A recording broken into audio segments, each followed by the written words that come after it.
أعوذ بالله من الشيطان الرجيم. بسم الله الرحمن الرحيم. رب اشرح لي صدري ويسر لي أمري واحلل عقدة من لساني يفقهوا قولي. رب يسر ولا تعسر وتمم بالخير. اللهم لا سهل إلا ما جعلته سهلا وأنت تجعل الحزن إذا شئت سهلا. اللهم انفعنا بما علمتنا وعلمنا ما ينفعنا وزدنا علما. آمین یا رب العالمین.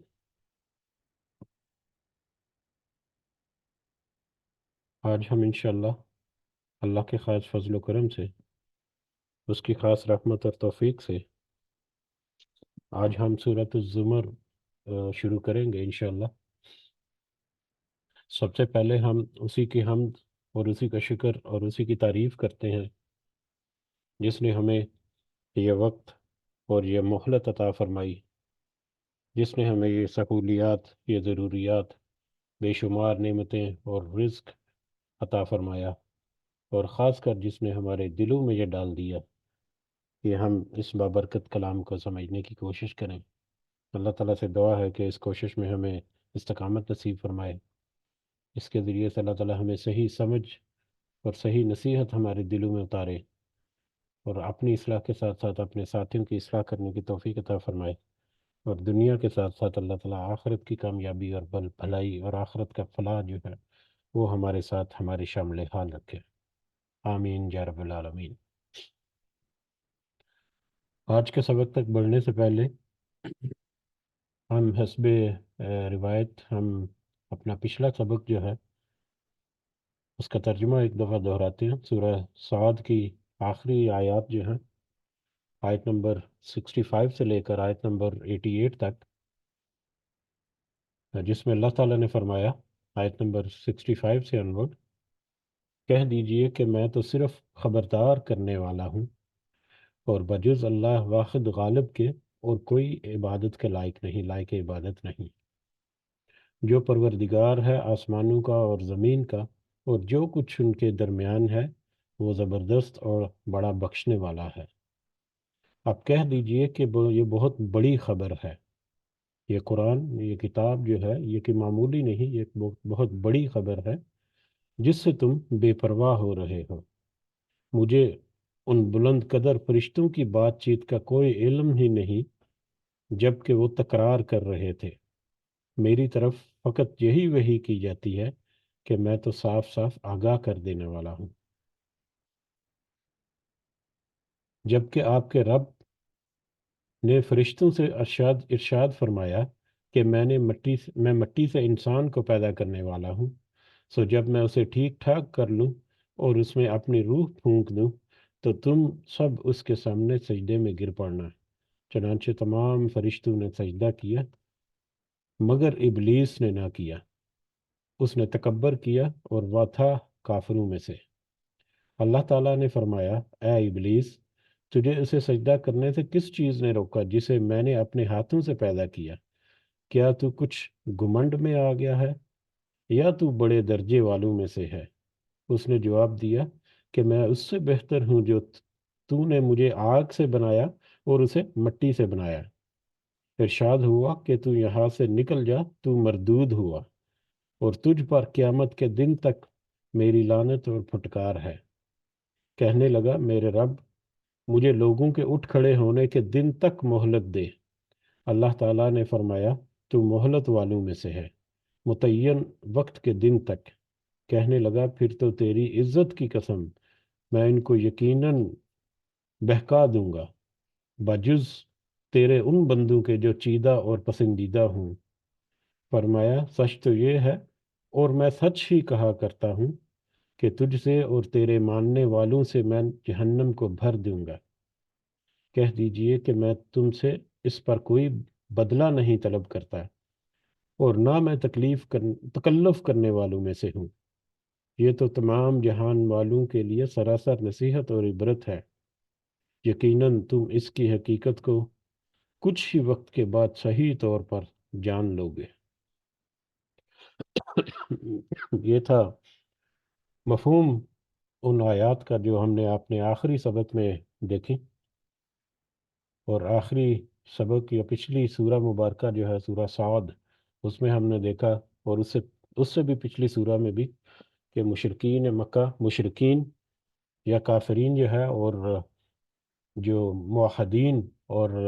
ایمان کے ساتھ ساتھ رسالت کے ساتھ ساتھ وہ نیک عمل کرنے والے بھی ہیں، ان دونوں کا تقابلی جائزہ بھی ہم نے اس میں دیکھا کہ ان کا دنیا ان کی کیسی گزری، اور آخرت میں ان کے کیسے آؤ بگد اور کیسا ان کا انجام ہوگا۔ تو یہ ساری جو آیات ہیں یہ ہمیں اپنے ذہن میں، اپنے پس منظر میں رکھنی ہیں، کیونکہ یہ آیات اور یہ صورتیں جو ہے، یہی تسلسل جو ہے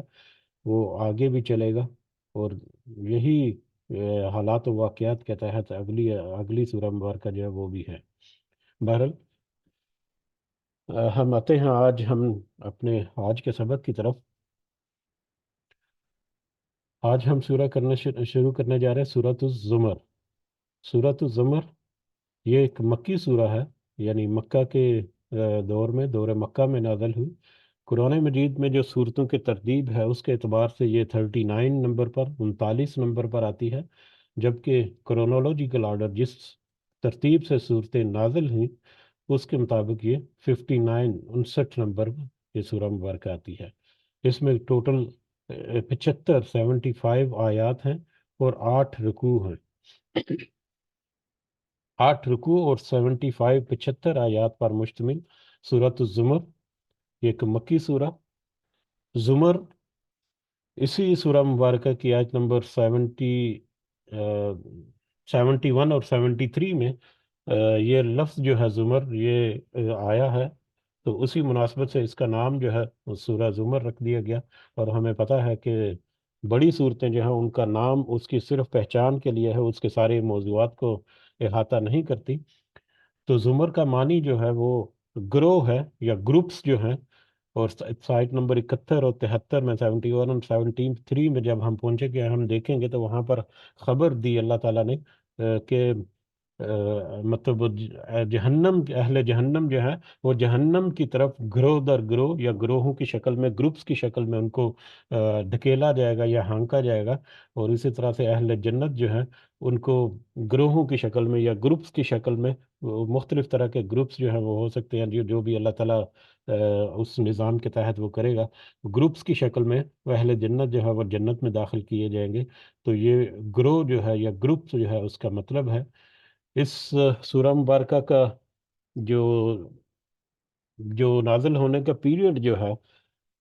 وہ کہتے ہیں کہ ہجرت حبشہ جو ہے یہ پہلی مسلمانوں کی ہجرت تھی، اس سے پہلے یہ سورہ مبارکہ نازل ہو چکی تھی۔ اسی سورہ مبارکہ میں کچھ آیات جو ہیں وہ اس طرف اشارہ کرتی ہیں کہ اگر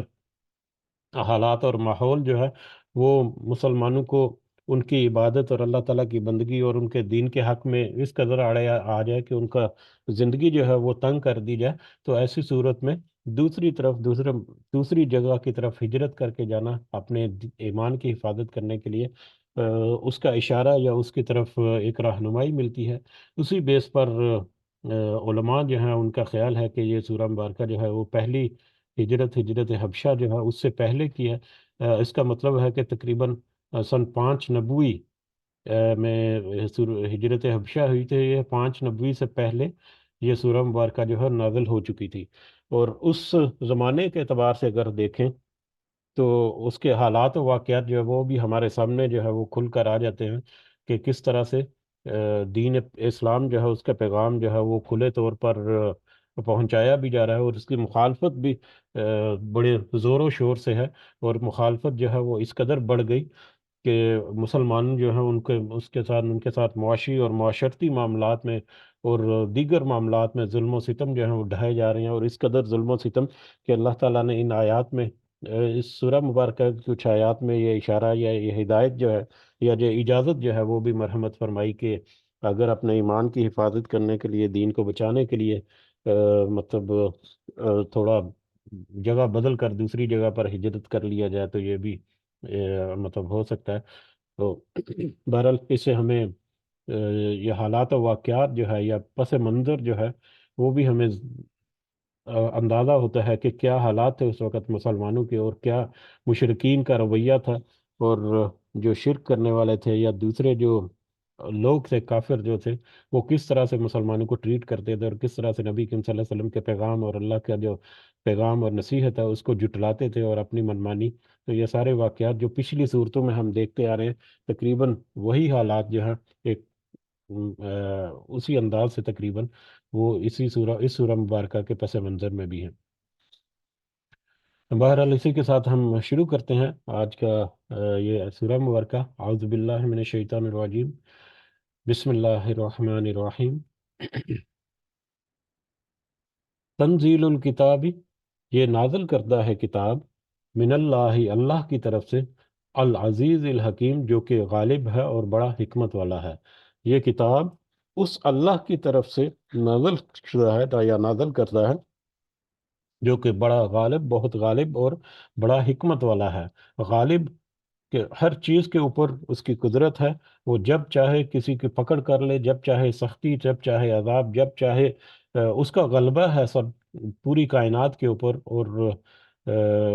پورے انسانوں کے اوپر پوری طرح سے، ہر طرح سے. لیکن اس کے ساتھ ساتھ وہ حکمت بھی ہے، اس کی حکمت بھی ہے، حکیم بھی ہے، دانا بھی ہے، کہ اس نے بڑی ترتیب کے ساتھ اور بڑی حکمت کے ساتھ سے سارا کچھ جو ہے وہ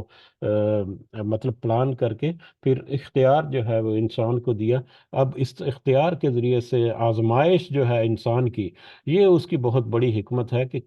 جو اس آزمائش پر پورا اترتا ہے اس کو اچھا اجر ملے گا، اور جو اس آزمائش پر پورا نہیں اترتا اس کو اس کے مطابق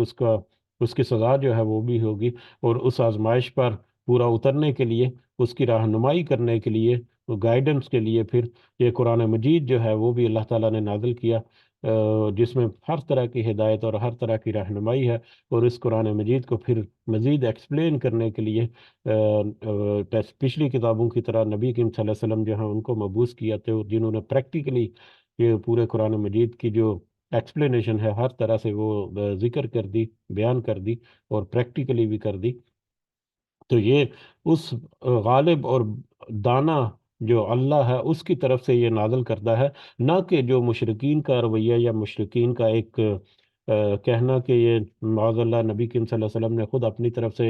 اس کو لکھ لیا ہے یا گھڑ لیا ہے. یہ اس طرح کا نہیں، اللہ تعالیٰ نے دوبارہ سے واضح کر دیا اس سے پہلے بھی بہت ساری جگہوں پر کہ یہ اس اللہ کی طرف سے نازل کردہ ہے جو کہ بہت غالب ہے اور بڑا حکمت والا ہے، دانا ہے. انا انزلنا، بلا شبہ بے شک ہم نے نازل کیا ہے اسے، الہی کا آپ کی طرف صلی اللہ علیہ وسلم، الکتاب کتاب کو، بالحق کی حق کے ساتھ. بے شک ہم نے اس کتاب کو حق کے ساتھ آپ کی طرف نازل کیا ہے، یعنی اس میں جو باتیں ذکر ہے وہ سب حق ہے، وہ سب سچ ہے، حقیقت پر مبنی ہے. اس کا ایک ایک لفظ، ایک ایک حرف، اس کی ایک ایک نصیحت، اس کی ایک ایک خبر، اس کی ایک ایک وارننگ، ہر لحاظ سے جو ہے وہ حق ہے. اور ان قریب اس میں سے بہت ساری چیزیں تمہارے سامنے اس دنیا میں آ جائیں گی، اور پھر جب اس دنیا کا نظام لپیٹ دیا جائے گا تو سارا کا سارا کھل کر تمہارے سامنے آ جائے گا. تو آج یہ یقین کر لو کہ یہ بے شک آپ کی طرف یہ جو کلام اللہ تعالیٰ نے نازل کیا یہ حق ہے. اور حق کا اس کا ایک دوسرا مفہوم یہ ہے بھی ہے کہ یہ بے مقصد نہیں ہے، اس کا ایک بڑا مقصد ہے، بہت واضح مقصد ہے، جس کو بہت مختلف انداز سے اللہ تعالیٰ نے ذکر بھی کر دیا. اور اس مقصد میں سے ایک بڑا مقصد جو ہے وہ ہے جو کہ آگے آ رہا ہے، فَعْبُدِ اللَّهَ، پس آپ عبادت کیجیے اللہ کی. اس کتاب کی اس رہنمائی کا ایک بڑا مقصد جو ہے وہ یہ ہے کہ عبادت کا لائق صرف اور صرف اللہ ہی ہے، لہٰذا صرف اور صرف اسی کی عبادت کی جائے، اسی کی رضا حاصل کرنے کے لیے جو کچھ بھی کرنا ہے وہ کیا جائے. اگر تم اس حق کو قبول کرو گے تو ہی کامیاب ہوگے، وگرنہ تم ناکام رہو گے. تو یہ حق جو ہے وہ سب سے پہلا اس کا ہے کہ فَعْبُدِ اللَّهِ مُخْلِصًا، عبادت کیجیے اللہ کی، لیکن خالی عبادت نہیں، مخلصاً، خالص کرتے ہوئے، لاہو اس کے لیے، الدین، دین کو، اس کے لیے دین کو خالص کرتے ہوئے اس کی عبادت کیجیے. ایک تو عبادت اس میں آ گیا،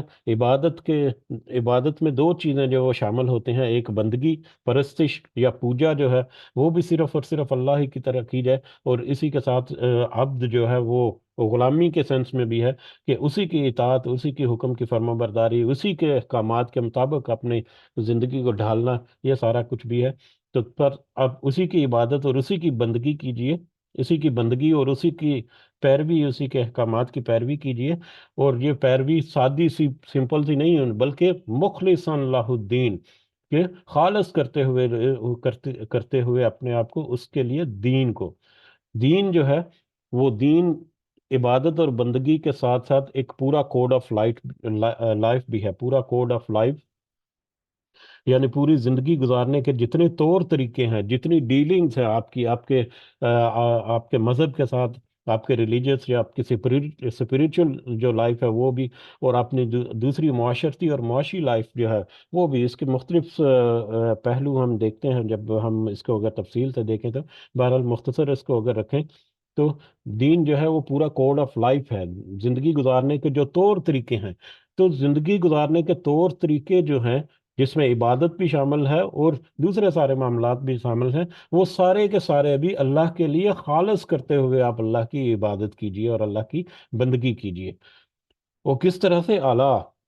سن رکھو، خبردار ہو جاؤ، للہ الدین الخالص، کہ اللہ ہی کے لیے ہے خالص عبادت، یا دین خالص جو ہے وہ صرف اور صرف اللہ ہی کے لیے ہونا چاہیے۔ اللہ کا اپنی زندگی، اپنا دین، اپنا طور طریقے جو ہیں وہ صرف اللہ کے لیے خالص کر کے اللہ کی عبادت کرو، اور یہ یاد رکھو، الا للہ الدین للہ الدین الخالص، کہ دین خالص جو ہے وہ اللہ ہی کے لیے، یعنی صرف اور صرف اللہ کی رضا حاصل کرنے کے لیے تم جو طور طریقے اپنی زندگی کی، اپنی دنیاوی زندگی کی گزارو گے، وہی صحیح عبادت ہے۔ اگر تم اس میں کوئی ڈنڈی مارو گے، اپنی نیتوں میں کوئی دوسرے اللہ کی رضا کے علاوہ کوئی دوسرے معاملات، کسی دوسری کی خوشنودی حاصل کرنے کے لیے کوئی دوسرے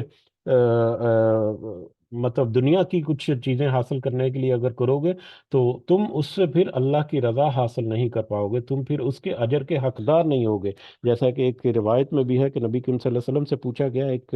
شخص نے نبی کریم صلی اللہ علیہ وسلم سے پوچھا کہ ہم مال خرچ کرتے ہیں اس لیے کہ اس سے دنیا کی نیک نامی ملے یا دنیا میں نام پیدا ہو ہمارا، تو کیا اس کا ہمیں اجر ملے گا؟ نبی کریم صلی اللہ علیہ وسلم نے فرمایا نہیں، اس کا اجر، ایسے کسی کام کا اجر، کام کا اجر نہیں ملے گا جو دنیا کمانے کے لیے ہے۔ پھر نبی کریم صلی اللہ علیہ وسلم سے پوچھا انہوں نے، اس شخص نے، کہ اگر کوئی خرچ کرے اس نیت کے ساتھ کہ اس کا اجر بھی اللہ تعالیٰ دے اور دنیا کی نیک نامی بھی ہو، تو اس پر بھی نبی کریم صلی اللہ علیہ وسلم نے کہا کہ اس پر بھی نبی کریم صلی اللہ علیہ وسلم نے کہا کہ اگر اللہ کی رضا جو ہے، اللہ تعالیٰ کو کوئی عمل جو قبول نہیں کرتا جب تک کہ وہ خالص اسی کے لیے نہ ہو۔ یعنی اس سوال پر بھی کہ اگر کوئی یہ اس لیے خرچ کرے کہ اس سے دنیا میں بھی اس کو نفع ملے، دنیا میں بھی اس کی نیک نامی ہو اور اللہ تعالیٰ کی طرف سے اجر بھی ملے، تو اس پر نبی کریم صلی اللہ علیہ وسلم نے کہا کہ اللہ تعالیٰ کوئی بھی عمل قبول نہیں کرتا جب تک کہ وہ خالص اسی کے لیے نہ ہو۔ اور اس کے بعد پھر نبی کریم صلی اللہ علیہ وسلم نے یہی آیت پڑھی کہ فَعْبُدِ اللَّهِ مُخْلِصًا لَهُ الدِّينَ أَلَا لِلَّهِ الدِّينُ الْخَالِص، کہ صرف اور صرف خالص اللہ کی رضا کے لیے۔ اب اس میں نے جب یہ آیت پڑھی تو میرے ذہن میں آیا کہ تو بہت ساری چیزیں ایسی ہیں جو دنیا میں بھی ہمیں نفع ملتا ہے، تو دنیا کا نفع جو ہے وہ اللہ تعالیٰ آٹومیٹیکلی دے دے گا اگر اللہ کی رضا کے لیے اس کے احکامات کی تعمیل کرتے ہوئے نیک کام کوئی کرتا ہے، چاہے وہ دنیا میں نظر آنے والے کام ہیں، چاہے وہ دنیا سے پوشیدہ کام ہے۔ دنیا سے جو پوشیدہ کام جو کرتا ہے انسان، وہ تو ڈیفینیٹلی اس میں تو کوئی ریاکاری نہیں ہے، کوئی ایسا دکھاوا نہیں آتا، لیکن کچھ چیزیں ایسی ہیں جو دوسرے لوگ بھی دیکھتے ہیں، جیسے کہ ظاہری عبادات جو ہیں وہ بھی اس میں شامل ہے، دوسروں کو ترغیب کرنا بھی اس میں شامل ہے، بہت ساری چیزیں ایسے شامل ہیں۔ تو جو اللہ کی رضا کو مد نظر رکھتے ہوئے صرف اور صرف اللہ کی رضا حاصل کرنے کے لیے جو کام کریں گے، تو اس میں پھر اللہ تعالیٰ ان کو یقیناً اجر بھی دے گا، اور دنیا میں بھی پھر ان کی نیک نامی اور ان کی عزت اور تکریم اور سارے معاملات، اور دنیا میں بھی نفع جو ہے وہ اللہ تعالیٰ کی طرف سے ملے گا۔ لیکن اگر نیت میں یہ شامل ہو کہ اس سے مجھے دنیا بھی ملے اور اللہ تعالیٰ کا اجر جو ہے وہ آخرت میں وہ بھی ملے، تو اس کے اوپر بھی نبی کریم صلی اللہ علیہ وسلم کی حدیث سے ہمیں پتہ چلتا ہے کہ اللہ تعالیٰ ایسے عمل کو قبول نہیں کرتا۔ تو لہٰذا ہمارے لیے یہ بہت اہم ہے یہاں پر اپنے ذہن میں رکھنا اور ذہن نشین کرنا کہ ہم جو بھی کام کریں اس میں ہماری خالص جو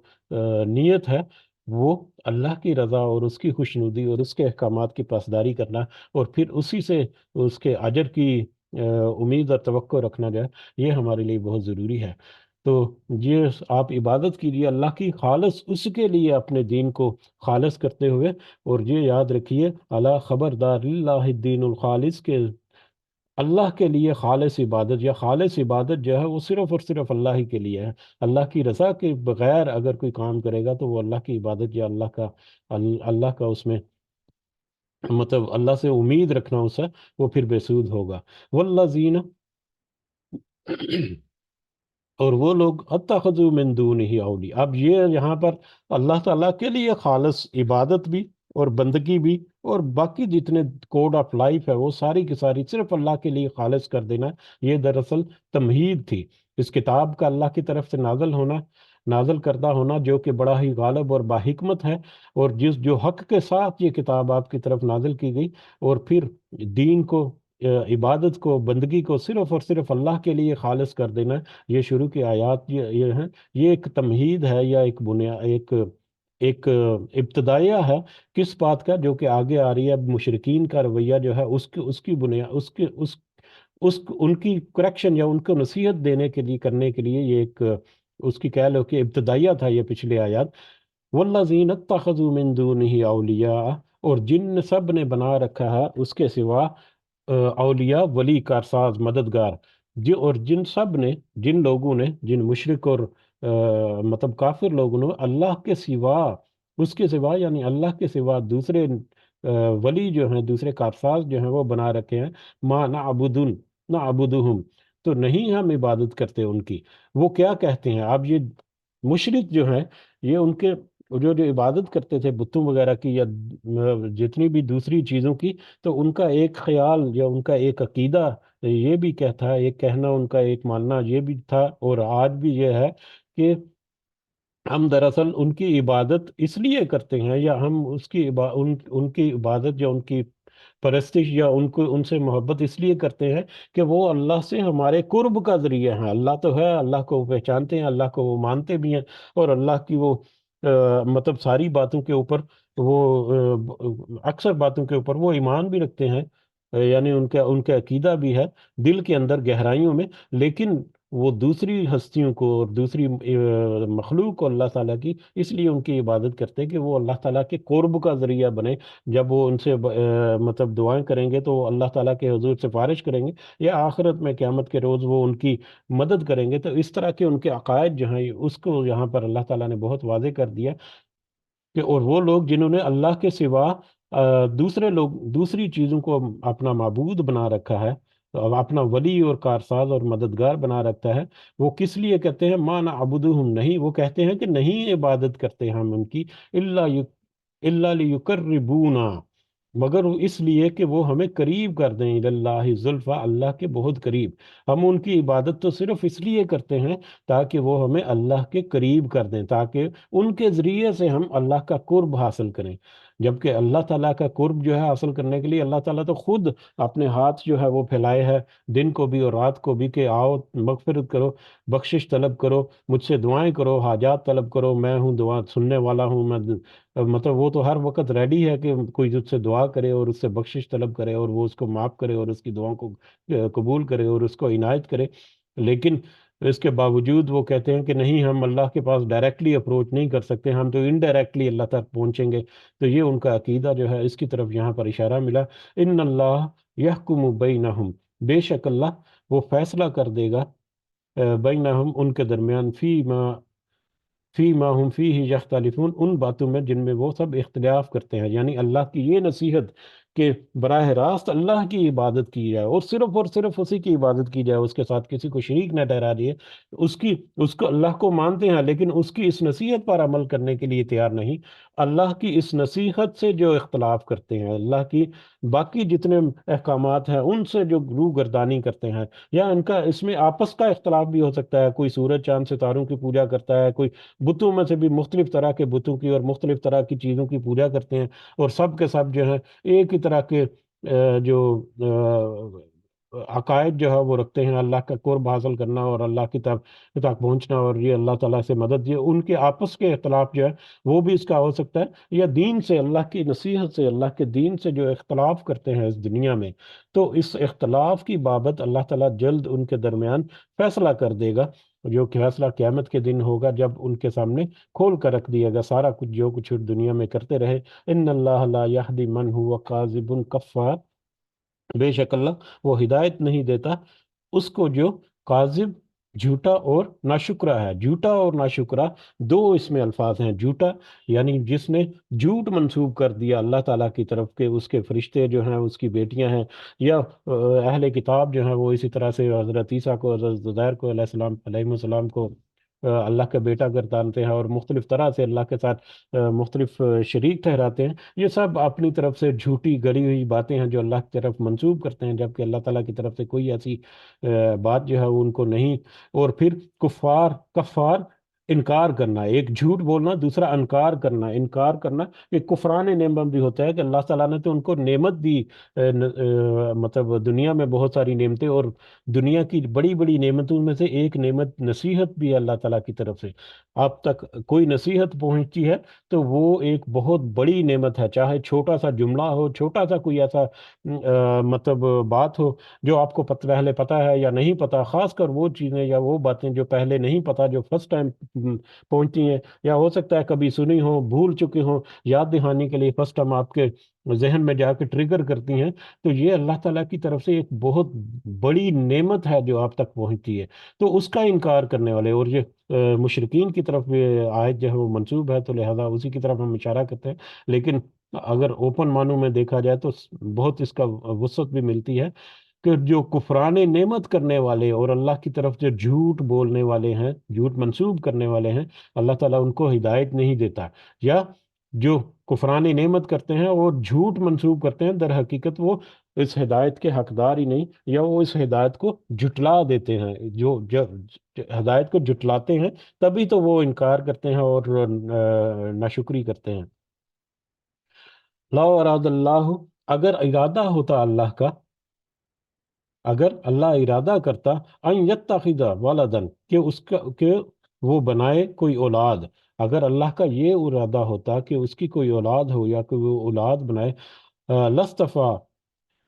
تو ضرور وہ چن لیتا، مما یخلق ان میں سے جنہیں اس نے پیدا کیا، ما یشاء جسے وہ چاہتا، سبحانہ مگر وہ تو ایسی ہر چیز سے پاک ہے۔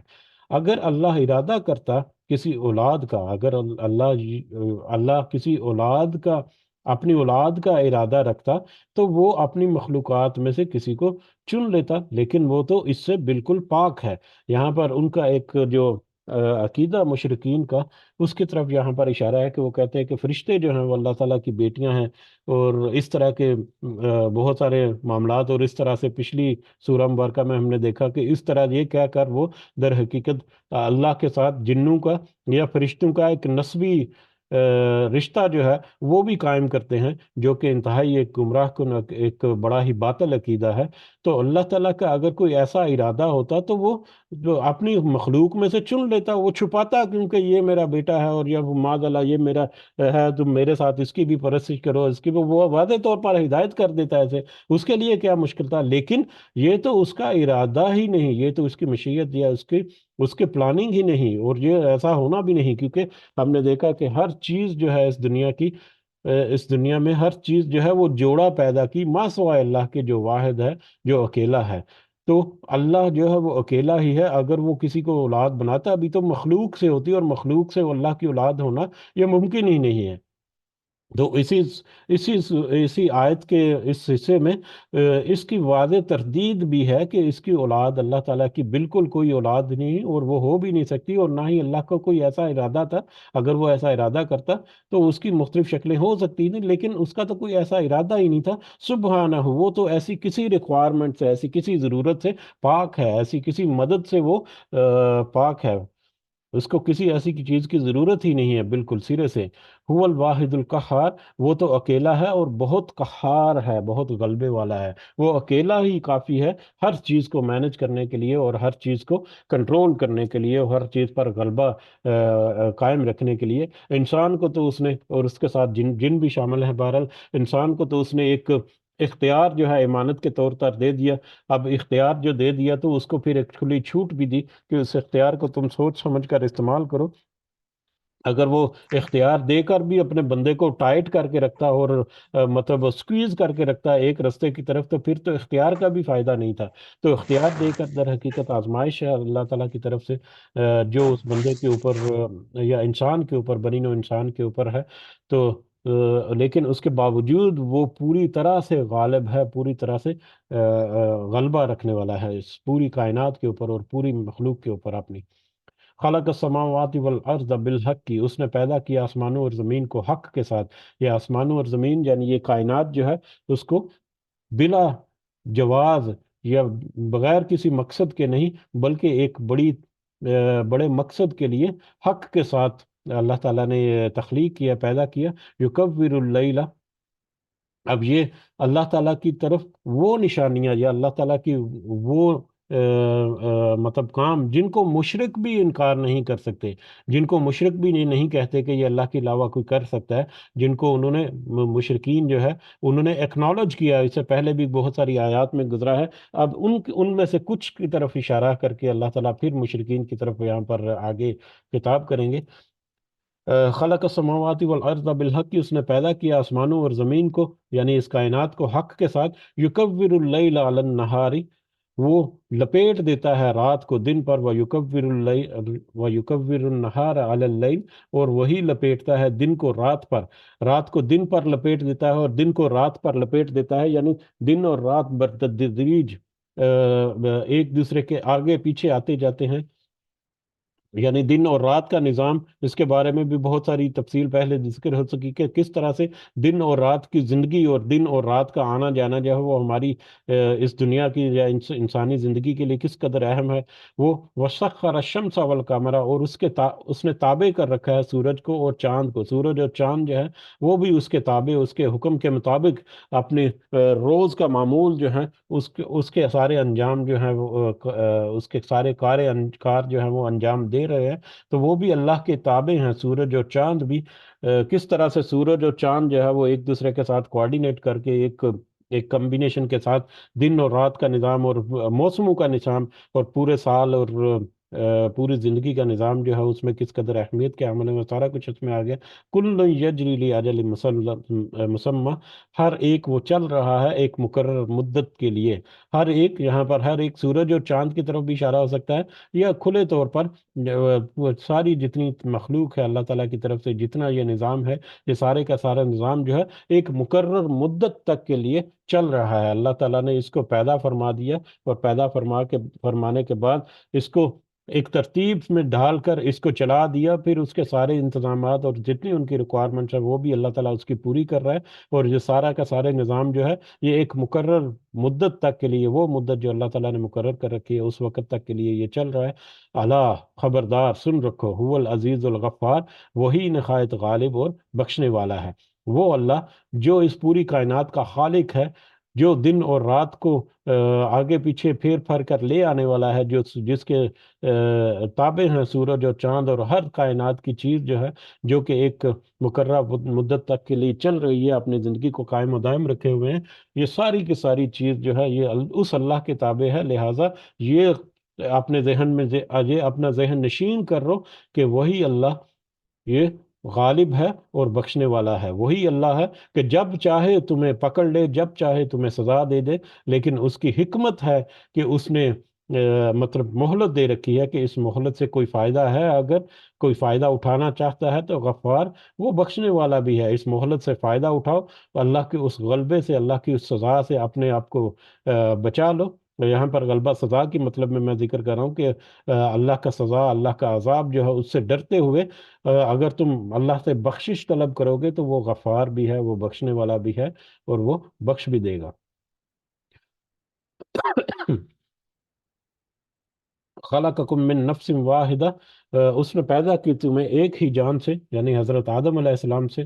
حضرت آدم علیہ السلام کو اس نے پیدا کیا. ثم جعل، اور پھر حضرت آدم سے پھر آگے نسل انسانی جو وہ چلی، اس نے تمہیں ایک جان سے پیدا کیا. ثم جعل منہا زوجہا، پھر اس نے بنایا اس سے اس کا جوڑا، یعنی حضرت آدم سے ہی ان کی بیوی جو ہے، جن کا نام حوا جو ہے عام طور پر ذکر کیا جاتا ہے، کہ حوا کو پھر حضرت آدم علیہ السلام کی بائیں پسلی سے اللہ تعالیٰ نے پیدا کیا. تو یہ دونوں تخلیق جو ہے یہ منفرد ہے، حضرت آدم علیہ السلام کی پیدائش اور حضرت حوا علیہ السلام کی پیدائش جو ہے، یہ دونوں ایک منفرد تخلیق ہے، جو کہ اس کے بعد کسی انسان کی تخلیق اس طرح سے نہیں ہوئی جس طرح سے حضرت آدم اور حوا کی. تو اسی سے پھر انہی سے پھر یہ پوری نسل انسانی جو ہے وہ چلی آگے. وہ انزل لکم من الانعام ثمانیۃ ازواج، اور اس نے نازل کیا تمہارے لیے چپاؤں میں سے 8 جوڑے، اور اس نے تمہارے لیے 8 جوڑوں کے چپاؤں کے 8 جوڑے جو ہے وہ نازل کیے. یہ 8 جوڑے جو ہیں وہی سورۃ الانعام میں ہم نے جو دیکھا، بہیمات الانعام جو ہیں، یہ جو قربانی کے لیے 8 4 طرح کے جانور مذکر اور مونس کر کے وہ 8 طرح کے ہو جاتے ہیں، جس میں بیل، اونٹ، بکری اور بھیڑ جو ہے وہ شامل ہیں. یہ 4 جانور جو ہیں، ان کے نر اور مادہ جو ہے وہ دونوں کو جمع کریں تو 8 بنتے ہیں. تو یہ ان 8 جانوروں کی طرف اشارہ ہے، جن کو انسان جو ہے مختلف طرح سے اپنے فائدے کے لیے استعمال کرتا ہے. ان کی خوراک کے لیے بھی استعمال ہوتے ہیں، ان کی نقل و حرکت اور سفر وغیرہ کے لیے، سامان کی ترسیل جو ہے اس کے لیے استعمال ہوتے ہیں. اس کے علاوہ بھی ان جانوروں کے بہت سارے اور استعمال جو ہیں وہ ہم نے ابھی کچھ ہی عرصہ پہلے یاد دہانی کے لیے دیکھا تھا، کہ ان کی ہڈیاں، ان کے جلد اور ان کا خون اور ان کی چربی اور ان کی آنتیں اور مختلف طرح کی چیزیں جو ہے اجزاء، ان کے یہ اعضاء جو ہیں وہ کس طرح سے مطلب ہم روزمرہ کی زندگی میں استعمال ہوتے ہیں ہمارے. تو ان کی طرف اشارہ. یخلقکم، اس نے بنایا تمہیں، وہی ہے جو تمہیں پیدا کرتا ہے. فی بطون امہاتکم، تمہاری ماؤں کے پیٹوں میں. خلقن، ایک پیدائش، من بعد خلقن، دوسری پیدائش کے بعد. وہ وہی ہے جو تمہیں تمہاری ماؤں کے پیٹوں میں ایک کے بعد دوسری طرح سے وہ تخلیق کرتا ہے. اب ماں کے پیٹ کے اندر جو ایمبریولوجیکل جو سٹیجز ہیں، ان کی طرف یہ اشارہ ہے، جو کہ آج سے 1400 سال پہلے جو ہے وہ بہت ہی معدوم ایک بڑا ایک کنسیپٹ، یہ جو ہے وہ بالکل ہی معدوم تھا، بالکل ہی اندازہ نہیں تھا کہ کس طرح سے انسانی جسم کے اندر اس کے مختلف اعضاء جو ہیں وہ کس طرح سے کام کرتے ہیں، اور خاص کر ایک بچہ جو ہے وہ کس طرح سے تخلیق پاتا ہے ماں کے پیٹ کے اندر. تو اس کے مختلف آیات میں، اس کی مختلف سٹیجز میں اللہ تعالیٰ نے پیدا مطلب ذکر کی. نطفہ، پھر علقہ، پھر مدغہ، پھر اس کے بعد عظامن لحمن. ٹھیک ہے، وہ مطلب نطفہ، پھر اس کے بعد علقہ بن جانا، کلنگ لائک سبسٹانس جو ہے، اس کے بعد پھر وہ ایک خون اور گوشت سے ملا جلا دوتھڑا بننا، پھر اس سے ہڈیاں جو ہے وہ پیدا ہونا، پھر ہڈیوں کے اوپر مسل جو ہے، پٹھے اور گوشت جو ہے وہ اس کا چڑھ دینا، اور پھر شکل و صورت کا مزید جیسے جیسے دن گزرتے ہیں شکل و صورت جو ہے وہ مزید واضح ہوتی جاتی ہے. مختلف سٹیجز جو ہیں، اور یہ شکلیں جو ہیں وہ بھی مختلف طرح سے ہوتی ہیں. اور ہم اگر یہ ایمبریولوجیکل یہ سٹیجز اگر دیکھیں، تو یہ پوری تقریباً جتنی چیزیں ہیں جو مطلب ان سب کے ایمبریولوجیکل سٹیجز ہیں، وہ تقریباً ملتی جلتی ہیں. ایون کہ ایک بیج کے اندر اگر ہم اس کی دیکھیں کہ کس طرح سے وہ بیج جو ہے وہ ڈیولپ ہوتا ہے، اس کی جڑیں اور پتے نکلنے سے پہلے پہلے تک، تو وہ بھی اسی طرح کی شکل جو ہے وہ نکل آتی ہے باقی جانوروں میں بھی. تو یہ بھی اللہ کی قدرت یا اللہ کی تخلیق کا ایک ایسا نظارہ ہے جو انسان کو بہت بڑا دنگ کر دینے والا ہے. اور اسی طرح کی آیات کو دیکھ کر، یا اسی کی طرح کی آیات جو ہیں ان کو سن کر، اور ان کے اوپر تھوڑی سی ریسرچ کر کے، بہت سارے جو محقق اور سائنسدان ہیں، جس میں کیتھ المور بھی شامل ہے، وہ اس چیز پر متفق ہیں اور ایکنالج کرتے ہیں کہ یہ جو انفارمیشن قرآن مجید میں ہے، یہ 1400 سال پہلے تو اس کا کوئی وہم و گمان میں بھی نہیں تھا کہ کس طرح سے یہ ساری انفارمیشن جو ہے وہ ایک انسان کس طرح سے لکھ سکتا ہے. تو یہ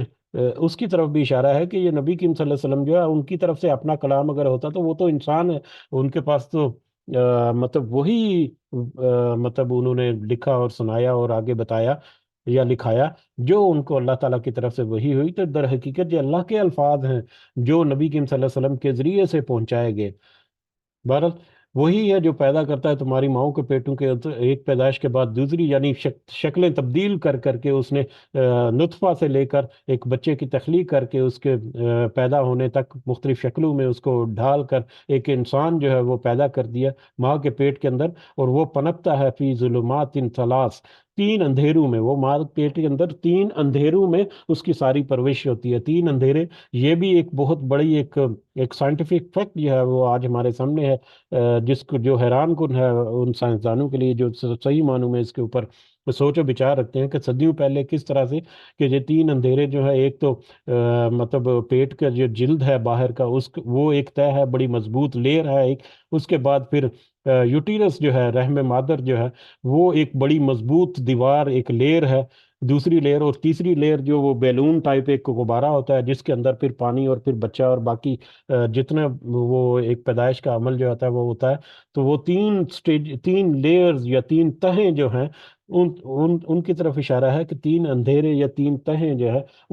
ان میں محفوظ کر کے اس بچے کو وہ پھر ماں کے پیٹ کے اندر اس کی تخلیق کرتا ہے، اور کس طرح سے یہ تخلیق ہوتی ہے، سبحان اللہ۔ ذالکم اللہ ربکم، یہ ہے تمہارا رب،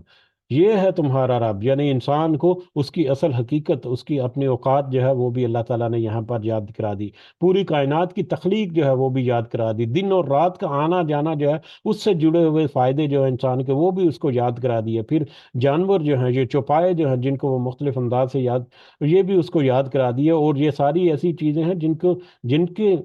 کا اللہ تعالیٰ کی طرف سے ہونا اور اللہ تعالیٰ کی طرف سے نعمت ہونا، اس کا وہ انکار نہیں کر سکتے۔ تو یہ سارا کچھ یاد کرا کے اللہ تعالیٰ کہتے ہیں ذالکم اللہ ربکم، یہ ہے تمہارا رب، جس نے یہ سارا کچھ تمہارے لیے پیدا کیا، مسخر کیا، اور تمہاری اپنی تخلیق بھی کس طرح سے پیدا کی اس نے، لہ الملک، تو لہٰذا یہ بادشاہی بھی اسی کی ہے، یہ کل مختار بھی وہی ہے۔ بادشاہ جو ہے وہ در حقیقت اختیار کل کا مالک، یا سارے کے سارے اختیار اور اقتدار کا مالک جو ہے وہ یہی اللہ ہے، اور جو اختیار ہوتا ہے جس کے پاس، وہ ہر طرح کی مطلب اس کی مرضی ہوتی ہے کہ جس طرح سے مرضی وہ اس اختیار کو استعمال کرے، تو لہٰذا یہ بادشاہ جو ہے، یہ سارے اختیارات کا مالک ہے، وہ صرف وہی اللہ ہے۔ لا الہ الا ہوا، نہیں کوئی معبود مگر وہی، اس کے سوا کوئی اور معبود نہیں، کوئی اور ہستی اس قابل نہیں کہ اس کی عبادت کی جائے۔ فَأَنَّىٰ تُصْرَفُونَ، پھر تم کہاں پھرے جا رہے ہو؟ یہ اللہ تعالیٰ کی طرف سے تمہیں یہ ہدایت واضح بالکل مل گئی، ایسی باتیں بھی تمہارے سامنے رکھ دی جس کا تم انکار نہیں کر سکتے، تم چاہو بھی تو اس کا انکار نہیں کر سکتے۔ تو یہ ساری باتیں جب مانتے ہو تو اس بات پر کیوں نہیں آتے کہ یہ صرف اور صرف اللہ ہی کی بادشاہی ہے اور اسی کے علاوہ کوئی اور معبود نہیں ہے، پھر اس سے پھر کیوں جاتے ہو، پھر اس کا انکار کیوں کرتے ہو؟ تم ذرا غور و فکر کرو تو تم اس نتیجے پر پہنچو کہ اس سے پھرنا اور اس سے اپنا روح گردانی کرنا یہ تمہارے لیے بالکل مناسب نہیں، اور اگر تم اپنے اس رویے پر اپنے آپ کو برقرار رکھو تو عنقریب تم ایک برے انجام سے دوچار ہو جاؤ گے۔ تو یہیں پر ہم آج اپنے سبق کو روکتے ہیں، وقت جو ہے وہ کافی ہو چکا ہے، اس دعا کے ساتھ کہ اس میں اللہ تعالیٰ نے ہمیں جو نصیحت کی باتیں جو ہمارے لیے اہم ہیں ان کو ہمارے دلوں میں ڈال کر ہمیں اپنی اصلاح کرنے کی توفیق عطا فرمائے۔ آمین یا رب العالمین، وما علینا الا البلاغ المبین۔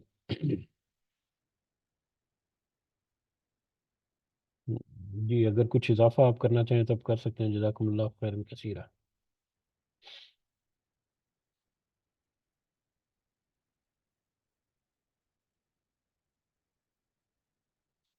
پچھلے ہفتے کے درمیان ایکچولی کچھ ایک دو کام میرے ڈیو تھے، تو مجھے لگتا تھا کہ ہو سکتا ہے ایک دو چھٹیاں کرنی پڑ جائیں، تو وہ ایک تسلسل جو ہے وہ تھوڑا سا ڈسٹرب ہو جاتا ہے، اس لیے وہ میں نے